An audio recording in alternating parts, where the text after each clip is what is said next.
सप्ताह की कड़ी में वो ऐसे शख्सियत जो किसी भी व्यक्ति का परिचय का मोहताज नहीं है, और जहां तक सूचना है कि 46 वर्षों से संघर्ष कर आज संयुक्त परिवार का बात को मानते हुए इस संगठन में उपस्थिति दिया है।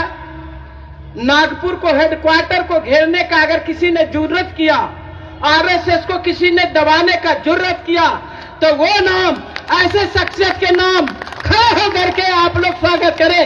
श्रीमान बामन मेश्राम जी का स्वागत है और आप सभी को रूबरू करने के लिए माननीय बामन मेश्राम साहब से स्वागत करिए।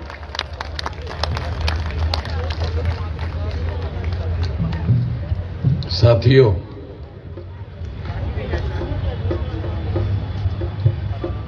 आज न्याय अधिकार महासम्मेलन का 6 और 7 दिसंबर को तमाम संगठनों के कार्यकर्ताओं के द्वारा इकट्ठा आकर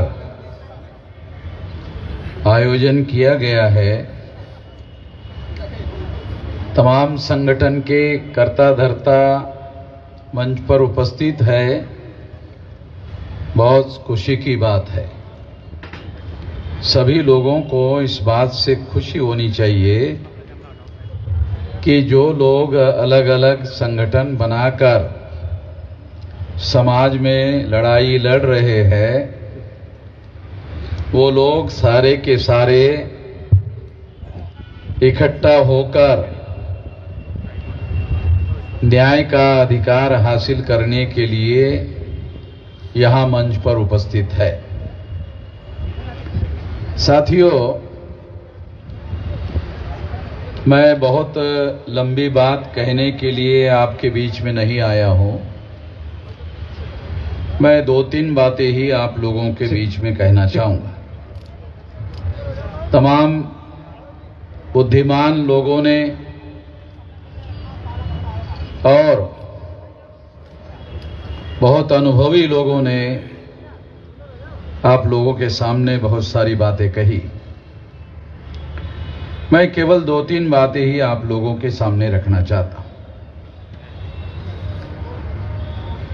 सबसे पहले तो हम लोगों को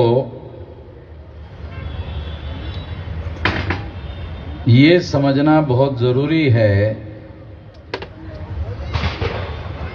कि इस देश में आजादी के नाम पर जो आंदोलन चलाया गया, आजादी का अमृत महोत्सव इस देश में मनाया जा रहा है और हमारी महत्वपूर्ण समस्याओं का कोई समाधान नहीं हुआ।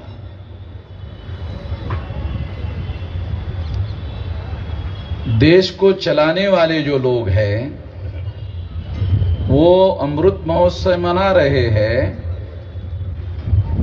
मगर हम लोगों को इसके बारे में सोचना चाहिए, विचार करना चाहिए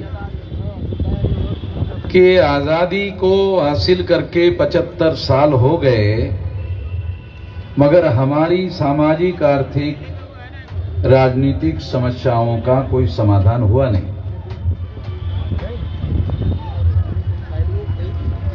और अगर समाधान नहीं हुआ तो मैं ऐसा मानता हूं कि जो इस देश के बहुसंख्यक लोग हैं वो बहुत सालों तक कांग्रेस से उम्मीद लगाकर बैठे थे कि ये लोग हमारी समस्याओं का समाधान करेंगे, इसीलिए वर्षों से उनको वोट देते रहे। उनसे उनकी उम्मीदें पूरी नहीं हुई तो फिर उन लोगों ने बीजेपी का दामन पकड़ लिया और सेंट्रल में अभी बीजेपी की लगातार 8 साल से सरकार चल रही है और किसी समस्या का हमारा जो बहुसंख्यक समाज है उसका समाधान होता हुआ दिखाई नहीं दे रहा है। अगर होता तो फिर ये न्याय अधिकार सम्मेलन को आयोजित करने की जरूरत नहीं थी। ये न्याय अधिकार सम्मेलन इसलिए आयोजित हुआ या किया गया तमाम संगठनों के लोगों ने, क्योंकि ये उम्मीद उन लोगों से भी पूरी नहीं हुई। तो मैं इस संदर्भ में बात आप लोगों को बताना चाहता हूं कि जो लोग सदियों से इस देश में अन्याय करने वाली व्यवस्था को बनाकर चला रहे हैं, उन लोगों के द्वारा बनाए गए संगठन को हमारे लोगों ने साथ सहयोग दिया। शेड्यूल कास्ट के लगभग उस अन्याय करने वाले समाज ने 1703 टुकड़े किए। शेड्यूल कास्ट की 1703 जातियां है देश में, आदिवासियों के 801 टुकड़े हैं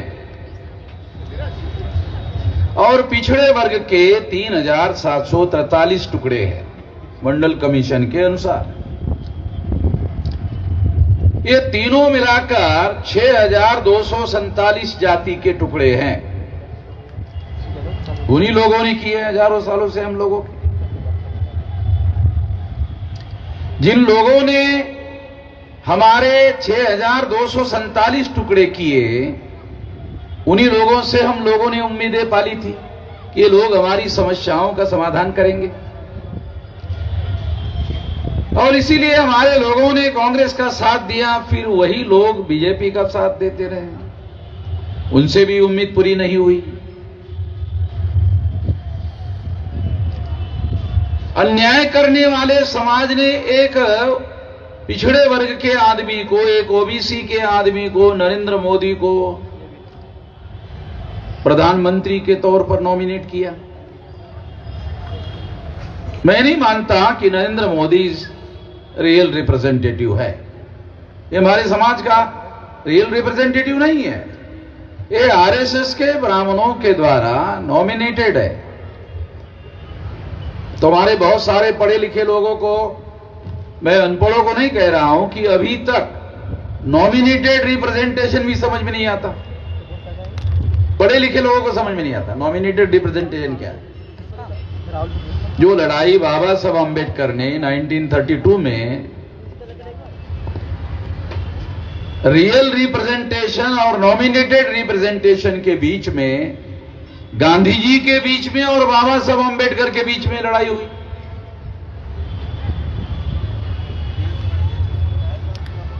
हम बाबा साहब का नाम तो लेते रहते हैं और जयकारे भी बहुत लगाते रहते हैं, जय जयकार भी बहुत करते रहते हैं, मगर बाबा साहब अम्बेडकर की और गांधी जी के बीच की लड़ाई क्या थी, इसको जाने बगैर ही हम आज की लड़ाई लड़ना चाहते हैं। मुझे तो नहीं लगता इस तरीके से लड़ाई लड़ी जा सकती। जो कौम इतिहास से सबक नहीं सीखता, वो काम कभी अपना आंदोलन, स्वाभिमानी आंदोलन नहीं चला सकता, आत्मनिर्भर आंदोलन नहीं चला सकता, अपने बल पर आंदोलन खड़ा नहीं किया जा सकता, अगर इस इतिहास को आप जानते नहीं हैं। 1932 को नॉमिनेटेड रिप्रेजेंटेशन और रियल रिप्रेजेंटेशन, इसके बीच की जो लड़ाई है, बाबा साहब अम्बेडकर और गांधी जी के बीच में लड़ाई थी। और बाबा साहब अम्बेडकर शेड्यूल कास्ट और शेड्यूल ट्राइब के लिए रियल रिप्रेजेंटेशन का 17 अगस्त 1932 को अधिकार हासिल करने में कामयाब हुए थे। कितने पढ़े लिखे लोगों को यह बात जानकारी है कि गांधी जी ने इस अधिकार को आमरण अनशन करके छीन लिया? कितने पढ़े लिखे लोगों को पता है? और अगर पता है तो वो पता होना क्या आज के तारीख में जो 131 मेंबर पार्लियामेंट शेड्यूल कास्ट और शेड्यूल ट्राइब के वर्तमान पार्लियामेंट में चुनकर गए हुए हैं, और जिसमें 76 मेंबर पार्लियामेंट शेड्यूल कास्ट और शेड्यूल ट्राइब के, भारतीय जनता पार्टी के 303 मेंबर पार्लियामेंट में शेड्यूल कास्ट और शेड्यूल ट्राइब के लोग शामिल हैं, जो बीजेपी की सरकार बनाने में लगे हुए हैं, उस सरकार को चलाने में लगे हुए हैं, जिसको हमारे पढ़े लिखे लोग, विधायक जी, सांसद जी, यानी आप लोग अपने लोगों को जगाते भी रहोगे, और दलालों और भड़वों को, जिनको बाबा साहब आंबेडकर ने और गांधी एंड कांग्रेस और डन टू अनटचेबल नाम की किताब में दलाल और भड़वे कहा, उनको आप सांसद जी भी कहते रहेंगे, आप विधायक जी भी कहते रहेंगे, और आपको इस बात का मलाल भी होगा कि यहां लोग उपस्थित नहीं है। अरे लोग उनके साथ जाएंगे, इलेक्टेड मेंबर पार्लियामेंट के सांसद जी के साथ जाएंगे, विधायक जी के साथ जाएंगे, कि आपके साथ आएंगे, कफल्लक लोगों के साथ में? उनके साथ जाएंगे ना, उनके साथ जाएंगे। जब तक आप उन दलालों और भड़वों के बारे में, जिनको बाबा साहब आंबेडकर ने what Gandhi and Congress have done to untouchable में दलाल और भड़ुआ कहा, आप कह सकते हो? जो बाबा साहब आंबेडकर ने लिख कर रखा, वो कहने की भी आप लोग जरूरत नहीं करते हो। तो लोग जागृत कैसे होंगे? उनसे लोग कटेंगे तो यहां मैदान में आएंगे, उनसे जुड़े रहेंगे तो आपके मैदान में कैसे आएंगे? तो क्यों आएंगे? सांसद के पास जाएंगे ना, विधायक के पास जाएंगे, आपके पास क्या आएंगे? क्या है? अगर आपने पुलिस चौकी में टेलीफोन किया तो पुलिस चौकी वाला आपकी सुनता नहीं है, उसकी सुनता तो है कम से कम सांसद की और विधायक की, उसके साथ जाएंगे।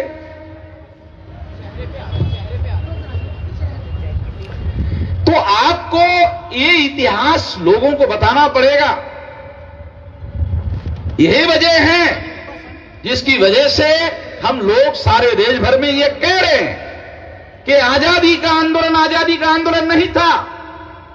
यदि आजादी के आंदोलन का नायक हमारे लोगों को आने वाले आजादी में और आने वाले लोकतंत्र में रियल रिप्रेजेंटेशन का अधिकार देने के लिए तैयार नहीं है, उसके विरोध में आमरण अनशन करने के लिए तैयार है, उसको आप लोगों ने आजादी के आंदोलन का नायक माना।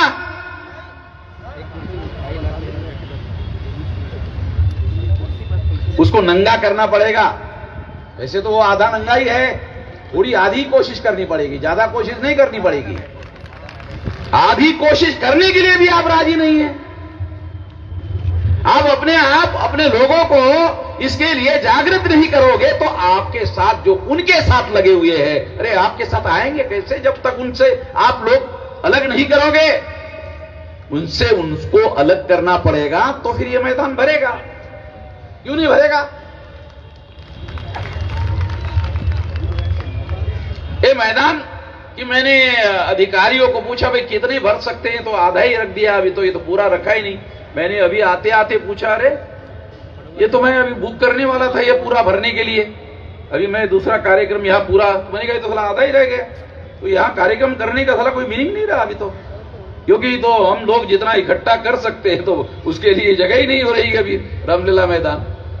2-3 लाख लोग तो हमने आरएसएस के हेडक्वार्टर 3.5 लाख लोग लेकर गए थे। यहां तो जगह नहीं है, यहां तो 60-70 हजार से ज्यादा लोग नहीं आ सकते। साथियों, मैं आपको ये बताना चाहता हूं कि यदि आजादी का आंदोलन होता तो फिर गांधी जी को हमारे लोगों के मिले हुए अधिकारों के विरोध में आमरण अनशन करने की क्या जरूरत थी? अगर वो हमारे ही मिले हुए अधिकारों के विरोध में छीनने के लिए आमरण अनशन कर रहे थे तो फिर वो आजादी का आंदोलन भी चला रहे थे, वो कैसा चला रहे थे? ये सिंपल सवाल हमारे दिमाग में पड़ना चाहिए। इसलिए साथियों, मैं आपको इतिहास को खंगालना पड़ेगा, और बहुत पुराना इतिहास नहीं, आधुनिक भारत में जहां 1848 से लेकर ये आधुनिक भारत में लड़ाई लड़ी गई है, उसका इतिहास तो कम से कम हम लोग ठीक से समझे। अगर उसका इतिहास ठीक से समझने की कोशिश करेंगे तो फिर हम आजाद भारत में, जो हमें आजादी नहीं मिली है, पुलिस चौकी में हमारा एफआईआर नोंद नहीं होता, भाई आजादी मिली है, क्या आजादी मिली है? हमारे लोगों को आदिवासी इलाके में 500 आदिवासियों को एफआईआर नोंद करने के लिए जाना पड़ता है, जो सुप्रीम कोर्ट कहता है कि यह संवैधानिक अधिकार है, एफआईआर संवैधानिक अधिकार है। वो एक आदमी पुलिस चौकी में जाकर नोंद कर ले तो नोंद होना चाहिए, नहीं होती। काहे की आजादी है? इसको आजादी कहा जा सकता है? इस देश में आपके इलेक्टेड रिप्रेजेंटेटिव है 131 मेंबर पार्लियामेंट और 1000 से ज्यादा एमएलए है पार्लियामेंट में, उनको कोई बोलने नहीं देता। अरे आपकी छोड़ो, आपके इलेक्टेड रिप्रेजेंटेटिव को पार्लियामेंट में कोई बोलने नहीं देता। जब आपके इलेक्टेड रिप्रेजेंटेटिव को बोलने नहीं देता कोई, और लोकसभा का सभापति ही उनको रोकता है। हीरालाल परमार का नाम सुना? 82 में संसद में, जब 82 में रिजर्वेशन विरोधी आंदोलन हुआ था गुजरात में, तो वो संसद में बोलना चाहता था, तो सभापति ने कहा, परमार जी आपकी कांग्रेस पार्टी ने आपका नाम बोलने के लिए नहीं दिया है, आप नहीं बोल सकते। हम बहुत जल्दी भूलने वाले लोग हैं, हमारे पिछवाड़े पे डेली लात पड़ती है, मगर भूलने का हमारा ऐतिहासिक रिकॉर्ड है। हम बहुत जल्दी भूल जाते हैं और फिर नई नई कहानियां हमारे सामने आती रहती है। साथियों, एक तो ये बात हम लोगों को, ये जो 1848 से लेकर 1956 तक का जो आधुनिक भारत का इतिहास है, अगर उसे ही ठीक से समझ लो, बहुत पुराना 2-3 हजार साल का छोड़ो, ये भी अगर इतिहास ठीक से समझ लो और समझकर उसके सबक लेकर अगर आप अपने लोगों को जगाने का काम करो, तो लाखों लोग ये मैदान पर इकट्ठा हो सकते हैं। क्यों नहीं हो सकते? तमाम संगठनों के कार्यकर्ता यहां मंच पर इकट्ठा आए हैं, बहुत अच्छी बात है, बहुत खुशी की बात है, मगर यह निश्चित रूप से हम लोगों को दुखी करने की बात है कि यहां 90% कुर्सियां खाली हैं।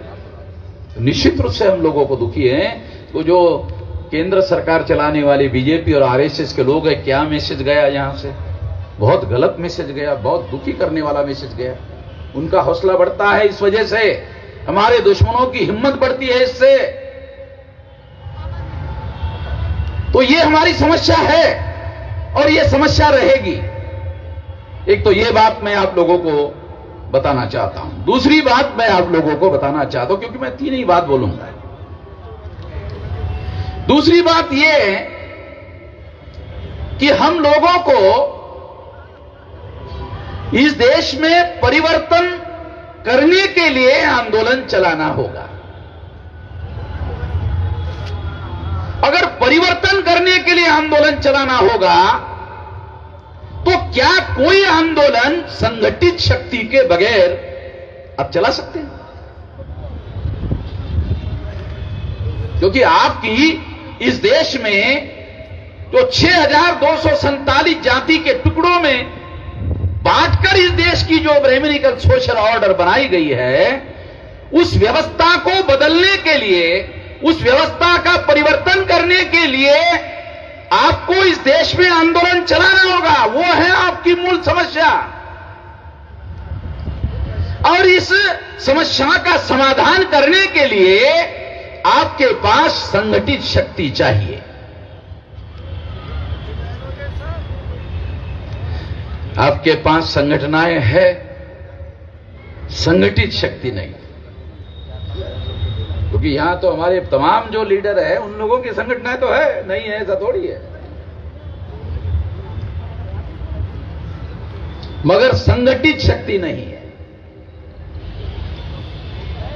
जब काशीराम जी ने, क्योंकि काशीराम जी ने पहले महाराष्ट्र में काम शुरू किया था, तो महाराष्ट्र के लोग उनको बोलते थे, आप लोगों को मालूम नहीं है, क्योंकि हम लोग उस समय काम करने वाले लोग कार्यकर्ता थे, तो हमें मालूम है। लोग महाराष्ट्र के उनको क्या बोलते थे कि ये रिपब्लिकन पार्टी के जो टुकड़े हैं, उसको आप इकट्ठा करो।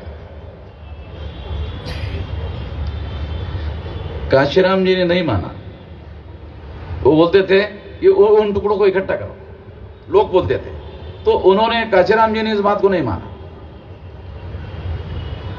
उनका कहना था कि इनको इकट्ठा करने के लिए मैं जितना समय लगाऊंगा, होगा कि नहीं होगा नहीं बोल सकते, क्योंकि बहुत पहले दूसरे लोग भी कोशिश कर चुके हैं। उससे बेहतर तरीका है जनता को जगाकर इकट्ठा करना।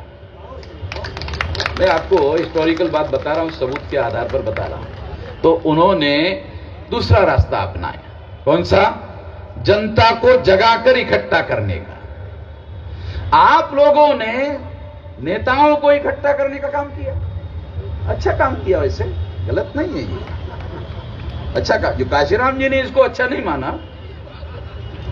आप लोगों को थोड़ा हिस्टोरिकल फैक्ट बता रहा हूं, ये रास्ता सही नहीं है, ऐसा काशीराम जी का मानना था। इससे हमारा कुछ होगा नहीं, इससे समाधान नहीं होगा। अभी भी कुछ लोग ये बोल रहे थे, एक लड़की बोल के गई कि अब यहां हमारे संगठनकर्ता नेता लोग इकट्ठा तो हो गए, कल क्या होगा?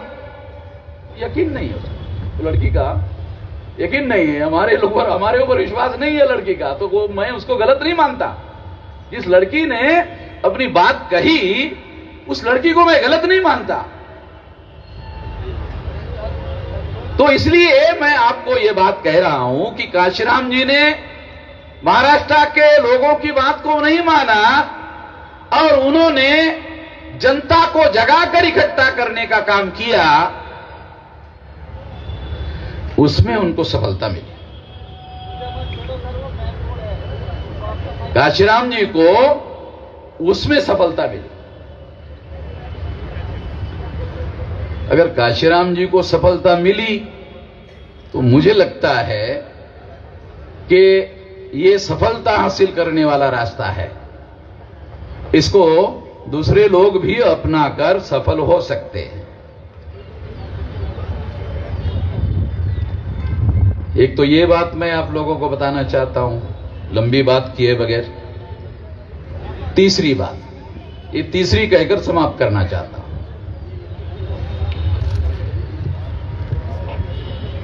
यही रास्ता जो काशीराम जी कहते थे या वो करते थे, हम लोग वही कर रहे हैं। हम लोग वही कर रहे हैं और आज 31 राज्यों में 567 जिलों में और 4000 से ज्यादा तहसीलों में और 1.5 लाख से ज्यादा गांवों में 22,000 से ज्यादा ब्लॉक में हमारा संगठन फैला हुआ है, जिसके लिए मैं 18 साल 3-4 महीने की मेरी उम्र थी तब से लगा हुआ हूं। अभी मेरी 65 साल की उम्र पूरी हो गई है।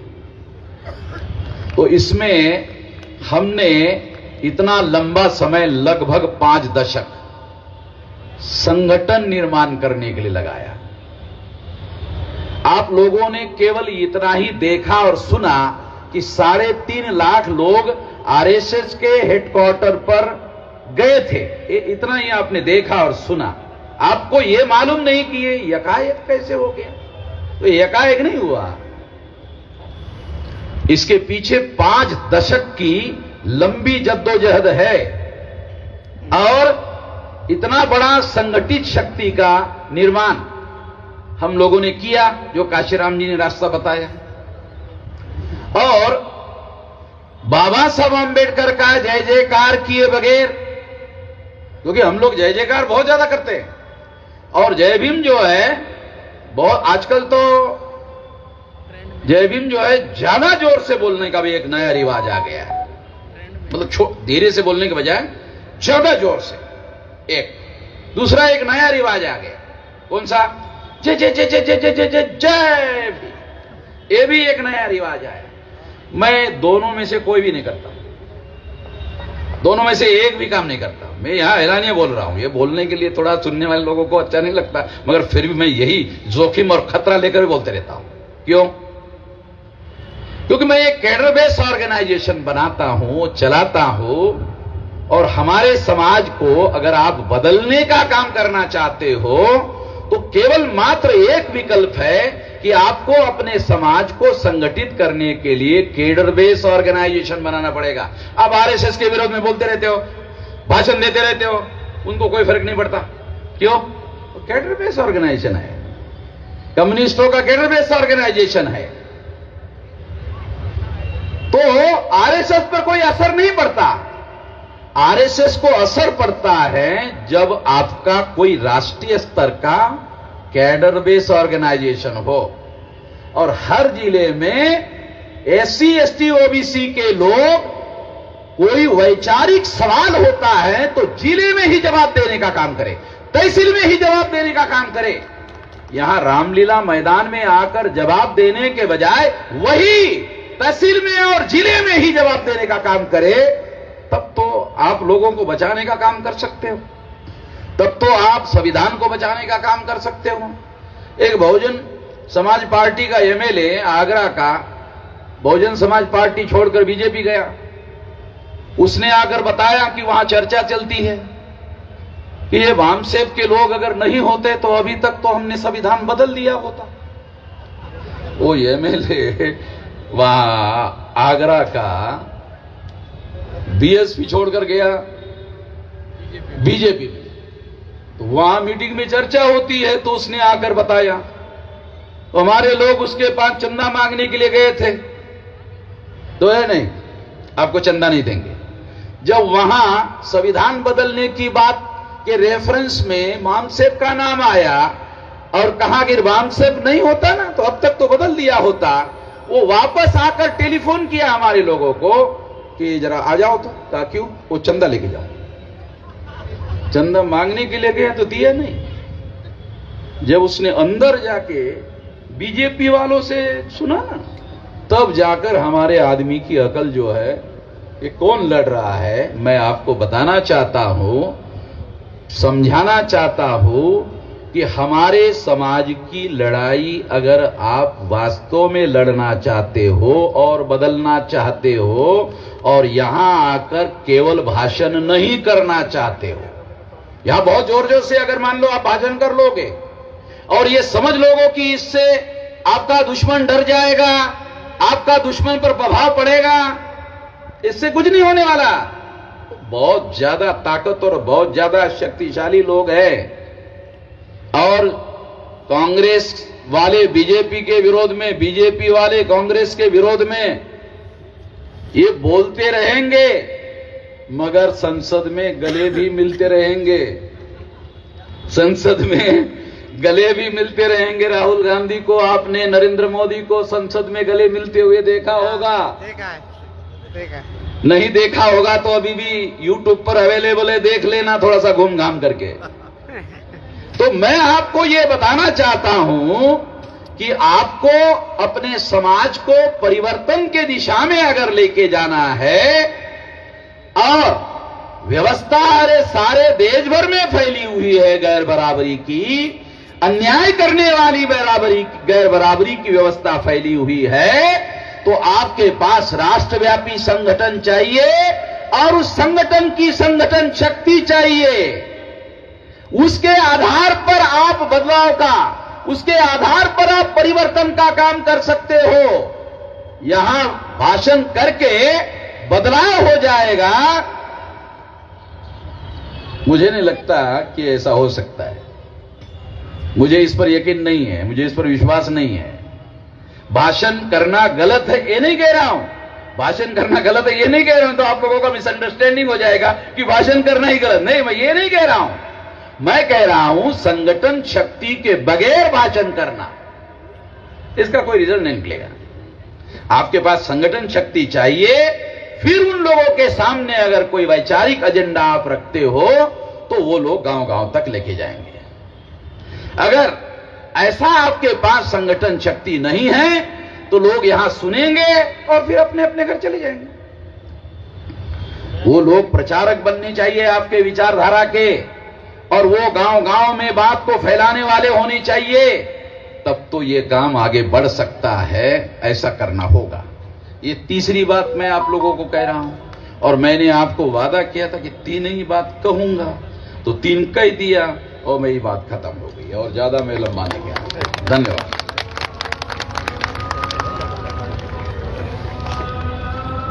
बहुत बहुत धन्यवाद सर आपका। अब मैं अगले वक्ता के रूप में